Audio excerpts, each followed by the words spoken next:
Oublie tout ce que tu sais sur l'investissement en bourse. Je me rappelle à mes débuts, quand j'avais 20 ans, j'étais vraiment à la recherche de revenus passifs, argent facile, sans faire beaucoup d'efforts. J'étais salarié à cette époque-là en CDI et vraiment mon objectif c'était d'aller travailler et le soir de pouvoir générer des revenus passifs une fois que mon travail est terminé, pouvoir générer des revenus sans faire le moindre effort.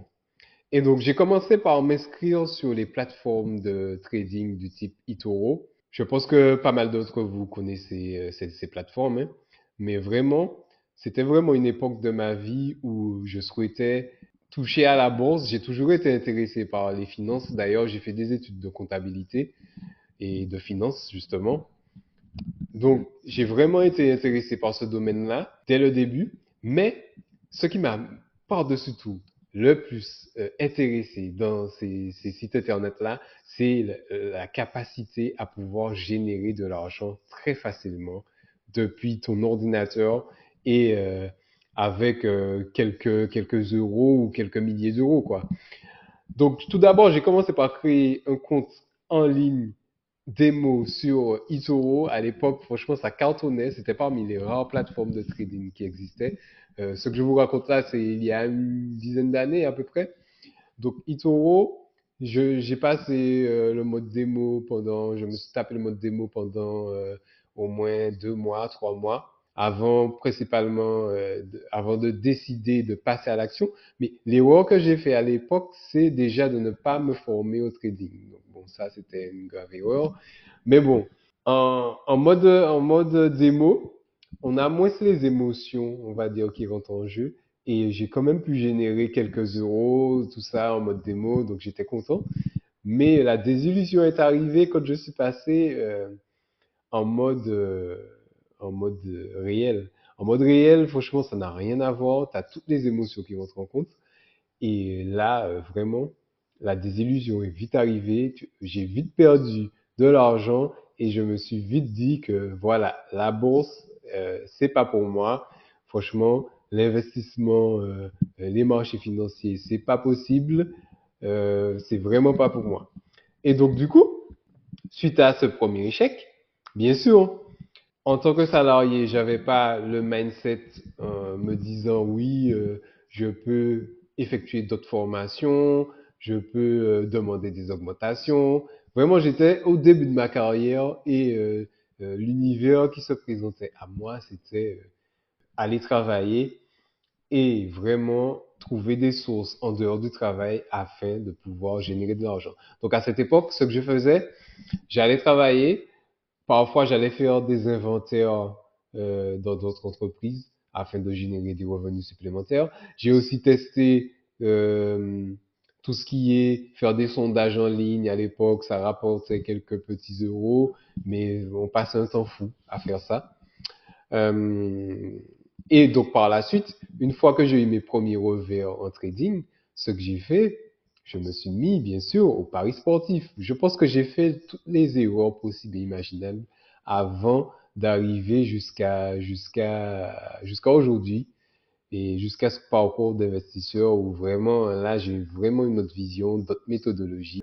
Après avoir essayé bourse, euh, même pas bourse, on va dire vraiment le terme trading. Après avoir essayé le trading, donc essayer d'acheter et revendre à la hausse ou à la baisse des actions fréquemment.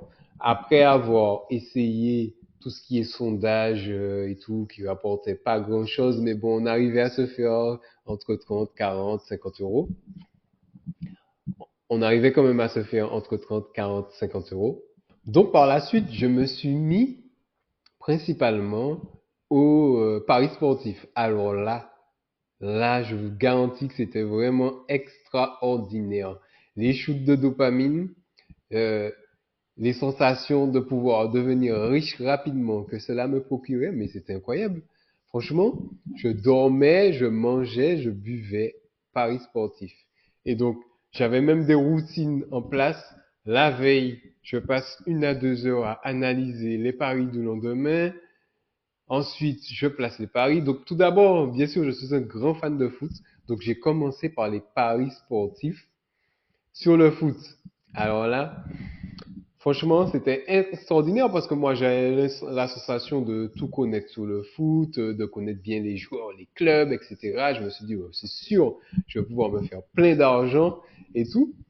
Et donc au début, tu fais deux, trois paris sportifs, tu fais des combinés, les fameux combinés où je m'amusais à faire des combinés à 1 euro où tu peux gagner 10 000 euros. Franchement, 1 euro où tu peux gagner 80 000 euros, des trucs comme ça et tout. Et en fait, c'est motivant de se dire que avec 10 euros, tu as 10 chances de pouvoir gagner 50 000 euros, de pouvoir gagner 10 000 euros ou de pouvoir juste gagner 1000 euros. Mais c'est incroyable.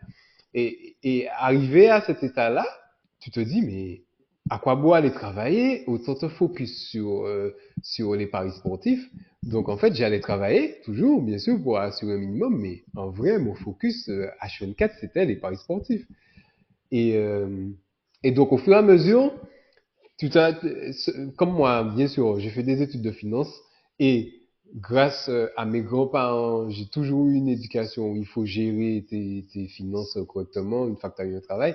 Donc moi, j'ai mon tableau de budget depuis 18 ans et j'avais mis une ligne complètement, faudrait que je retrouve, si j'ai pas supprimé les anciens fichiers, cette ligne, cette fameuse ligne Paris sportif où j'avais vraiment un budget Paris sportif. Je sais pas si je vais retrouver. Si je la retrouve, je vais la mettre pour vous en capture d'écran. Mais c'était incroyable à l'époque. Donc, j'avais une ligne dans mon budget mensuel pour les paris sportifs. Et en fait, je me disais, bon, allez, 50 euros, 100 euros pour les paris sportifs chaque mois. Et ça peut me rapporter, admettons, 20 000 euros, 50 000 euros. Franchement, autant y aller. Donc, chaque mois, je passais mon temps à m'épuiser et aussi, attention, fallait aussi que je regarde des matchs de foot. Ça, c'est encore la pire affaire. Donc, non seulement tu as parié sur le match, déjà, je sélectionnais souvent aussi des équipes que j'aimais et tout. Barcelone, à l'époque, les Girondins de Bordeaux, Arsenal, voilà, que des équipes de cœur qui me plaisaient, etc. Mais c'était incroyable. Et donc, du coup, je passais mon temps à faire des paris, analyser le soir, faire des paris, regarder les matchs et tout.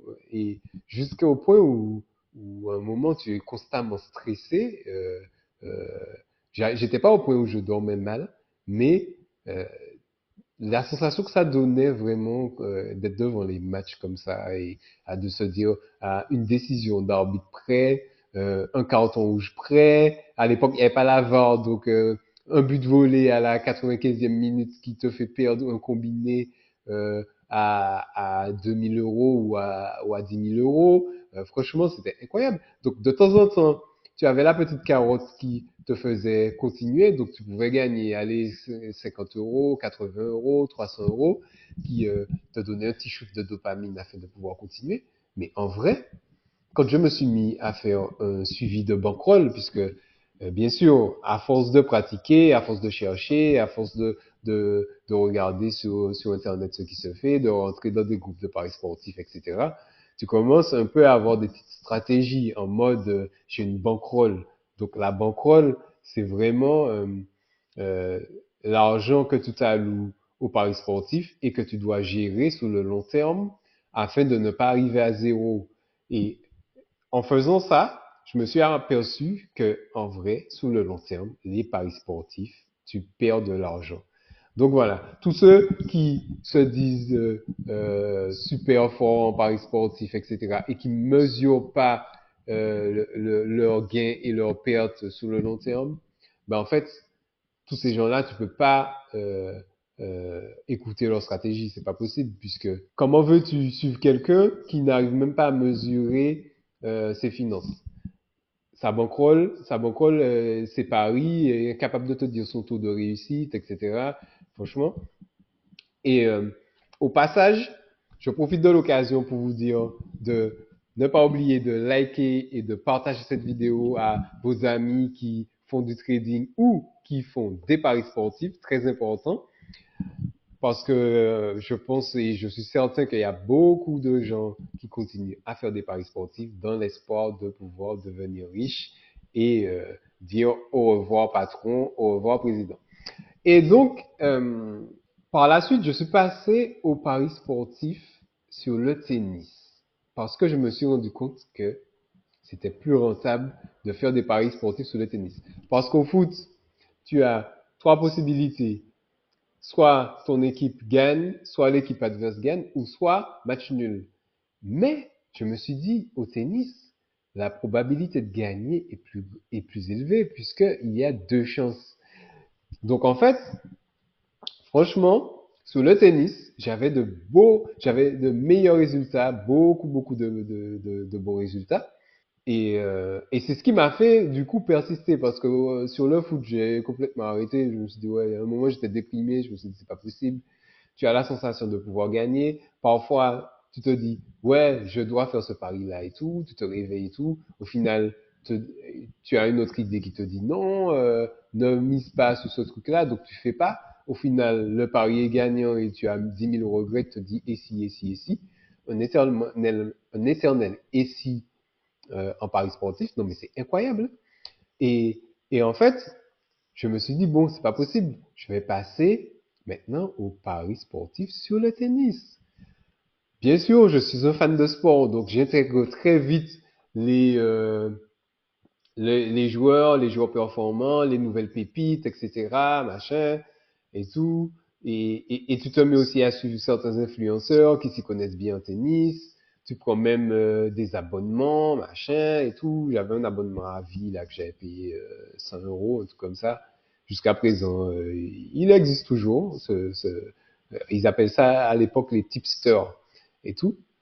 Je sais pas si c'est toujours le terme qui existe, mais en tout cas, euh, j'avais un influenceur qui donnait des paris sportifs via un programme payant que j'avais payé ouais 100 euros je crois à l'époque et franchement il était bon au tennis donc du coup ça avait aussi amélioré un peu mes résultats tout ça et moi je m'étais lancé vraiment à fond dans le truc hein. J'étudiais les joueurs leurs caractéristiques est-ce qu'ils étaient forts au coup droit au revers est-ce qu'ils avaient un bon service et tout et bien sûr en grand fan de sport je regardais tous les matchs sur lesquels je pariais donc du coup à la maison une fois que j'ai fait mes paris, pas de possibilité pour tout le monde de regarder la télé. C'est papa qui est au paris sportif et donc qui doit suivre ses matchs. Et voilà, je supportais les joueurs à fond et tout. À certains moments, j'étais devenu tellement fan de tennis que même quand il n'y avait pas de paris sportif, bon, ben, je regardais aussi. Incroyable. Hein. Donc voilà. Et tout ça pour dire qu'au final, idem, sur le long terme, quand on commence à mesurer ses résultats paris sportifs, quand j'ai commencé à mesurer sur le tennis, quand j'ai commencé à mesurer mes résultats sur le tennis, je me suis aperçu qu'au final, je perdais aussi de l'argent. Non, mais c'est incroyable. Donc, du coup, j'ai testé les paris sportifs sur le foot, j'ai testé les paris sportifs sur le tennis. Impossible d'être rentable sur le long terme. Mais en fait, je me suis aperçu que tu peux être rentable 2 semaines, une semaine, un mois, mais une fois que tu commences à partir sur le long terme, 5 mois, 6 mois, 8 mois, ben en fait, au final, tu repasses dans le rouge. Et vu que tu te bats contre tes émotions, on est constamment en paris sportif. Et c'est pour ça que j'ai fait le parallèle aussi dans mon histoire entre trading, j'ai commencé par trading et ensuite paris sportif et tout. C'est vraiment dans ce sens-là que j'ai fait les choses. Mais ça se complète bien.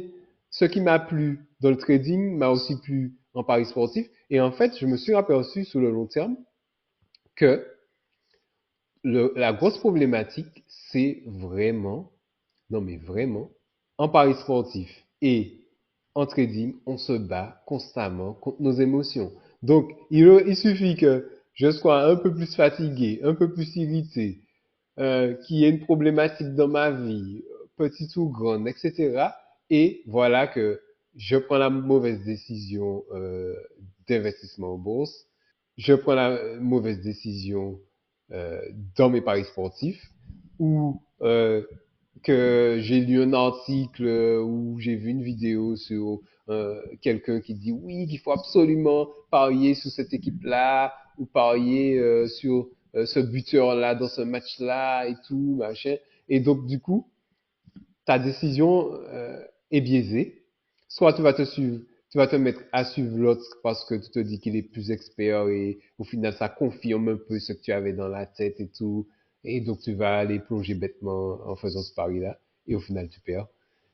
Ou soit avec la chance tu peux gagner aussi, mais quoi qu'il en soit, sur le long terme, les paris étaient perdants.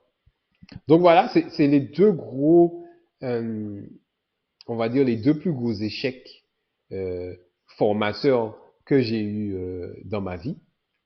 Ce sont c'est principalement le trading et les paris sportifs. Non mais c'est incroyable. Et autre chose, avant que je passe à la deuxième partie de la vidéo, c'est le fait de vouloir rattraper l'argent perdu. Punaise, la pire des erreurs. Alors, je vous donne le topo. Je vous donne vraiment le topo. Vous avez investi, admettons, 50 euros sur un pari et à la 95e minute, le pari est gagnant.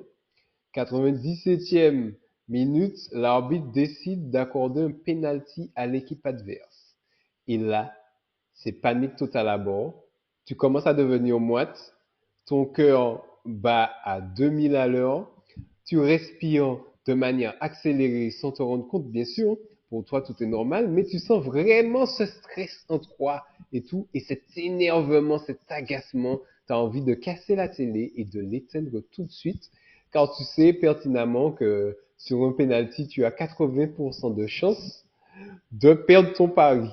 Et c'est là qu'en fait, oui, bien sûr, le penalty est mis et toi, tu n'as que tes deux yeux pour pleurer, ton pari est perdant. Puisque bien sûr, tout de suite après, l'arbitre siffle la fin du match. Alors là, les amis, franchement, la pire erreur, les pires erreurs que j'ai fait en pari sportif, c'est de vouloir rattraper cet argent. Alors donc, du coup, le principe est simple. Tu as perdu 50 euros, donc, comme toi, tu es un expert en paris sportif et que c'est toi le plus chanceux du monde, donc tu vas venir et tu vas te dire, bon allez, je vais miser le double. Donc je vais prendre une cote à 2, je vais refoutre 50 euros. Donc dans l'idée, avec une cote à 2, tu vas complètement rembourser ton pari et c'est là que tu te trompes. Parce que là, tu vas faire de l'impulsivité, tu vas aller chercher les rares matchs de la journée qu'il reste. Souvent, c'est des équipes des fois que tu n'aimes pas ou que tu connais pas, etc. Mais malgré tout, tu vas te dire, bon, j'ai joué au foot toute ma vie, je connais les matchs, je connais les équipes. Celle-là, elle joue à domicile devant son public. La cote est à 2, c'est bizarre, mais il y a de fortes chances qu'elle gagne. Et franchement, c'est l'occasion rêvée de pouvoir récupérer les 50 euros que je viens de perdre. Eh ben non, tu reparies dessus et en fait, tu perds à nouveau. Franchement, c'est vraiment une sensation que j'ai encore hein, en moi où je me rappelle comme si c'était hier de ces émotions-là, en fait. Et, euh, et franchement, tout ce que je peux vous dire, que je peux vous conseiller, si vous êtes pris dans cet engrenage, soit vous avez vu ma vidéo et ça vous a convaincu parfaitement qu'il faut absolument arrêter au plus vite les paris sportifs, ou absolument arrêter au plus vite le trading, ou soit vous faites partie du top 1% des traders qui gagnent de l'argent, ou du top 1 ou 2% des joueurs, des parieurs qui gagnent de l'argent.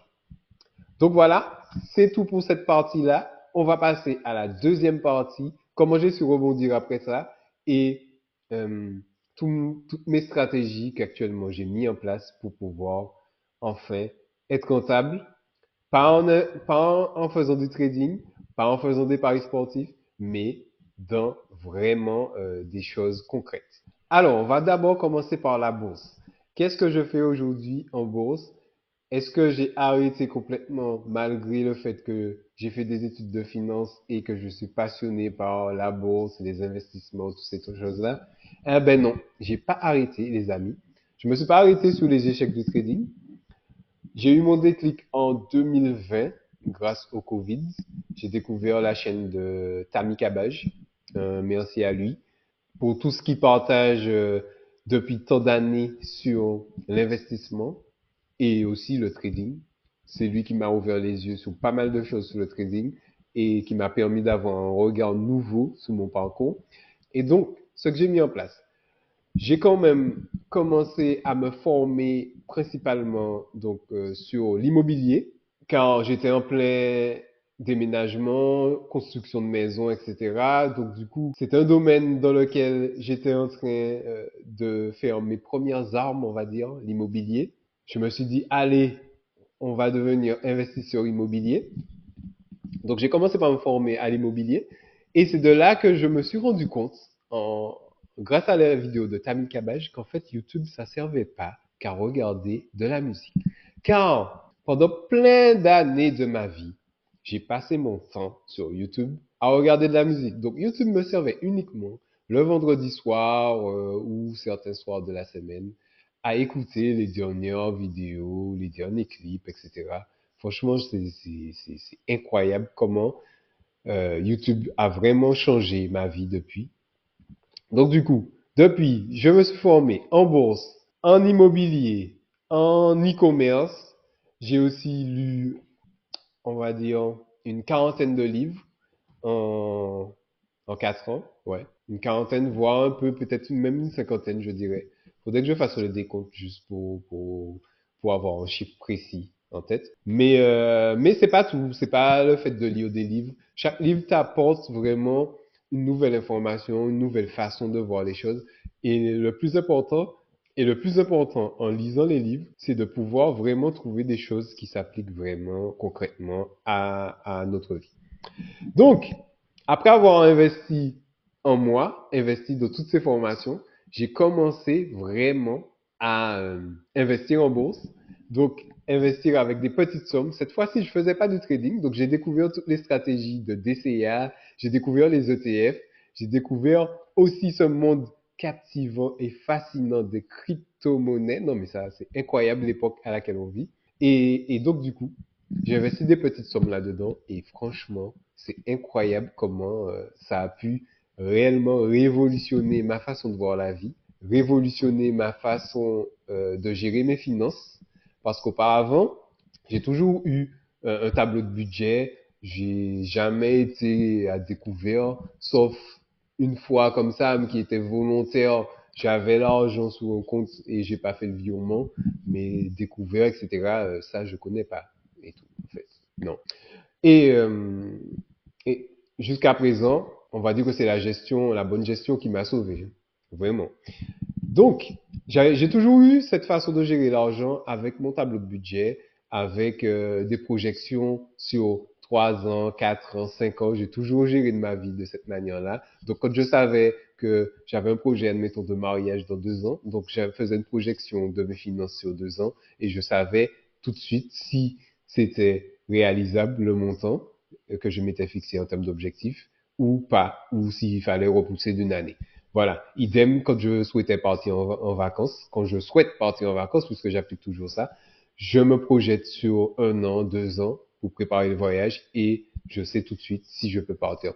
Donc, tout ça pour dire que je me suis d'abord formé, j'ai pris plusieurs formations qui ont changé mon mindset, qui ont changé ma façon de voir l'argent et qui m'ont permis du coup d'aller au-delà de toutes ces prévisions dans un tableau, de toute cette gestion mensuelle rigoureuse. Là, le surplus d'argent d'épargne, au lieu de le déposer sur un livret A qui me rapporte quasiment rien, de pouvoir investir cet argent-là et me préparer à récolter des fruits, à multiplier cet argent-là au quotidien avec des stratégies solides, certaines toutes simples à appliquer, des stratégies qui prennent 10 minutes par mois à mettre en place. Et franchement, ça a complètement changé ma façon de voir l'argent, l'épargne. Donc aujourd'hui, je laisse juste une épargne de sécurité, mais derrière, je vais venir investir tout le reste de l'argent pour ne pas qu'il dorme. Donc principalement, j'investis maintenant en bourse, j'investis en immobilier, j'investis aussi en crypto-monnaie et j'investis aussi dans des prêts à des entreprises et tout. Principalement, je suis sous ces trois principaux secteurs et l'objectif pour moi par la suite, c'est de pouvoir aussi me constituer une petite réserve dans l'or. Donc voilà. Et pour vous donner un exemple tout simple de la différence entre investir son argent et le laisser dormir sur ses comptes épargne classiques traditionnels, non seulement la banque va faire travailler cet argent-là à un taux d'intérêt plus élevé. Et en fait, on va juste enrichir la banque, alors que nous, le retour sur investissement sera très faible. Non seulement ça, en investissant notre argent sous les marchés financiers, la bourse, les crypto-monnaies, je vais vous donner un exemple très simple. En 2022, j'ai fait un test, j'ai investi 2000 euros sur des crypto-monnaies phares, Bitcoin, Ethereum, et vous me croirez sûrement pas, mais c'est incroyable comment mes 2000 euros investis en 2022 se sont transformés en 16 000 euros actuellement, en l'espace de 2 ans. Donc, je ne sais pas qu'est-ce qui peut vous rapporter autant dans le monde actuel. Donc, vous ne pouvez pas aller voir votre patron et lui demander, je veux une augmentation de 14 000 euros cette année. C'est pas possible. C'est pas possible. Il y a 98% de chances qu'il refuse. Alors que, en vous concentrant sur vos investissements, vous pouvez littéralement doubler, tripler votre salaire juste en investissant votre argent. Prenez conscience de ça. Je vous laisse sur ces mots-là. Et surtout les amis, ne lâchez rien, formez-vous. Et n'oubliez pas les amis, vous pouvez réserver votre appel de consultation totalement offert où je fais un point avec vous sur vos finances, sur vos objectifs et je vous donne un plan d'action concret afin d'atteindre vos objectifs pour l'année qui s'annonce et pour l'année en cours. N'oubliez pas les amis, le plus important c'est de vous former, que ce soit avec moi, avec un livre ou avec une autre personne ou avec des vidéos YouTube, peu importe, formez-vous à l'investissement et à la bourse ou à l'investissement immobilier, peu importe le type, mais spécialisez-vous dans un domaine ou dans plusieurs domaines, mais en tout cas, franchement, c'est vraiment un investissement qui peut complètement transformer votre vie et votre façon de voir l'argent. On se quitte sur ces mots et surtout les amis, n'oubliez pas de vous abonner, de liker la vidéo, de la partager autour de vous et n'oubliez pas que quoi qu'il arrive, l'effet cumulé joue avec vous ou contre vous. C'était Gaël, on se voit dans une prochaine vidéo. Bonne semaine, à bientôt les amis.